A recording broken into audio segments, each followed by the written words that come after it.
2026 మార్చి 31 నాటికి దేశంలో మావోయిస్టులను ఏరివేసే లక్ష్యంగా కేంద్ర ప్రభుత్వం చేపట్టిన ఆపరేషన్ పేరు.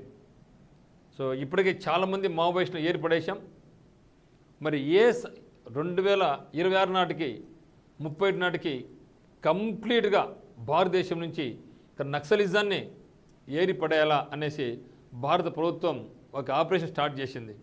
ఇప్పటికీ అనేక మంది మావోలను చంపడం అయితేనేమి, చాలామంది లొంగిపోవడం అయితేనేమి, లేదా అనారోగ్య సమస్యల వల్ల అయితేనేమి ఇప్పటికే బయటకు వచ్చేస్తున్నారు. కానీ మరి మార్చి 31, 2026 నాటికైతే కంప్లీట్గా దేశం తరమేయాలనుకుంటున్నాం.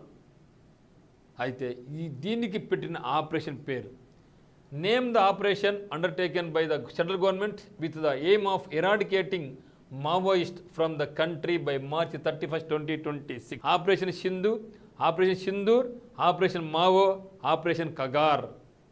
మరి ఆపరేషన్ సింధూర్ ఏంది మిత్రమా? సో ఆపరేషన్ సింధూర్ అనేది భారతదేశం పాకిస్తాన్లోని ఉగ్రవాద స్థావరాలను లేపడమే ధ్యేయంగా లక్ష్యంగా పెట్టి ఆపరేషన్ సింధూర్లో పాకిస్తాన్లోని టెర్రరిస్ట్ స్థావరాల మీద దాడి చేయడం జరిగింది.